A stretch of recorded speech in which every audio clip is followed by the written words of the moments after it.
Welcome back. This is part 3 of basic practicum orientation. I think I stopped off mid-sentence there. What I was saying is that your required documentation also includes this malpractice insurance, and that is something that you upload into IPT. When you apply for your malpractice insurance, and you'll find that on the website under Student Professional Liability Insurance Information, you can obtain that. Most students will go through NASW to acquire that information. And then they'll send that to you electronically once you pay for that online, and you can submit that into IPT. So let's look at that. Field education, Norman Forms and Reference Materials, where you'll find a number of the things I've been discussing. Within orientation handouts, you'll see here we have NASW, liability insurance. There also is HPSO, which is related to healthcare professionals. So that is applicable for healthcare placements, but not for other placements. So let's look at NASW. So the NASW one is here. It has information for you.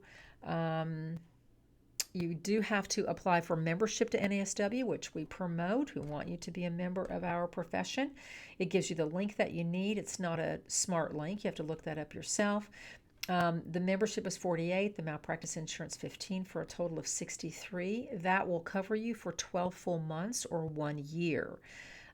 So think about that when you go to purchasing that.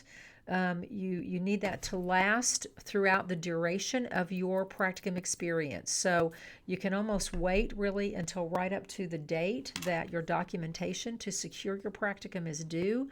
That might be May 1st, that might be some other time of year, whatever that is on your practicum calendar. You'll need to submit in IPT your electronic document that confirms you have that malpractice insurance and that it will last you a year from that time, so that it covers you during the duration of your practicum.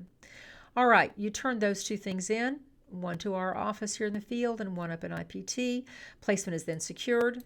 The field education office finalizes and approves, and at that point you know that you will be ready to begin whenever that practicum site begins.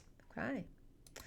So we're making it happen. Now, keep in mind that agencies will have their own various site-specific requirements. Again, there's some handout materials on the website under Norman Forms and Reference Materials related to site-specific requirements in general, and also related to typical medical site requirements. Medical sites always have additional requirements. So many agencies, let me start with this, will ask for criminal background checks. That makes sense, right? You're working with children, you're working with older adults, vulnerable populations. They want a criminal background check. That's easy to do online through the OSBI. It's all electronic and is a quick turnaround kind of process.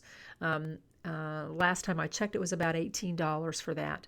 But medical sites will also require immunizations and TB injections or a TB test, those sorts of things. So there's a variety of those. It's up to you as a student to determine what additional requirements they're going to need from you. Typically, the social worker will know, and or they will know who to refer you to. They may refer you to someone in their HR department. And so what's happening is that the student is being indoctrinated into the agency in much the same way that a new employee would be. So you're required as a student to do the same sorts of things and have the same sorts of requirements completed that an employee would. Okay. The other thing is HIPAA is training with HIPAA is required for any student at a medical placement. Now, this is often required twice. It's required through OU Health Science Center. We will send you that link within the first 30 days of the beginning of the practicum, but also the agency itself or the hospital or the clinic may require that too, again, in the same way that they would an employee. Those are usually online and easy to complete and to do, and then you'll be up on understanding the HIPAA and the HIPAA requirements. Other practicum possibilities and situations. So I want to just address modified practicum request and then go into a bit deeper about employment-based. So all practicum course dates for any practicum semester adhere to the university's academic calendar, so that a request to start early or end late, for example, is considered irregular. It's not conducive to the normal semester schedule of a course. When circumstances warrant a deviation like that, a student is to request a modified practicum form. So this is submitted and approved by the field education coordinator. You're making a proposal about what you'd like to do in terms of the irregularity and justifying that. So such a request must be justified by an extreme personal situation, or it must benefit or be required by the practicum site. In other words, it is irregular. It's not a normal course schedule for a student to begin early or to end late for any given semester. Okay? We have those forms, and that will be released to you if that seems justifiable. So just email me if you have a need like that, or if the agency says they want you to start training before the semester, that is absolutely considered justifiable. In terms of an employment-based practicum proposal, first of all, I'm going to invite you to take a look at that section in the Field Education Manual. So EBP information is in the Field Education Manual. Here are the highlights for that, the points to know about. First of all, an employment-based practicum can only be approved if the involvement of the student, the educational opportunities are going to represent new learning that's different from their job responsibilities. So we can't give a student college credit for doing their job. It's got to be a different program or aspect or population or something new. Also, the student must have a different field instructor from who their job supervisor is. It's very important that those two things are kept separate for you, because these can be tricky and we don't want them to fall apart. We don't want you to lose your job and lose your practicum too. That really is a mess. So as a student, you're learning and you've got a social worker who is doing that field instruction, but then you also may have job responsibilities, and so you have a work employment supervisor, two different people. The student must negotiate the practicum employment placement. I can't do that for you. I can consult with you, and I'm happy to do that to help you get ideas about how to take that back then and recommend or ask that that be put together for you if they'll support you in that. But you must negotiate it yourself. And finally, the approval does rest with the field education coordinator as to whether it's a viable, approvable employment-based practicum. All right, let's talk about this just a little bit more. Many of you will not be interested in this or have options for this, but some of you will. The application process is for your protection. In the same way that I just explained, these can be tricky.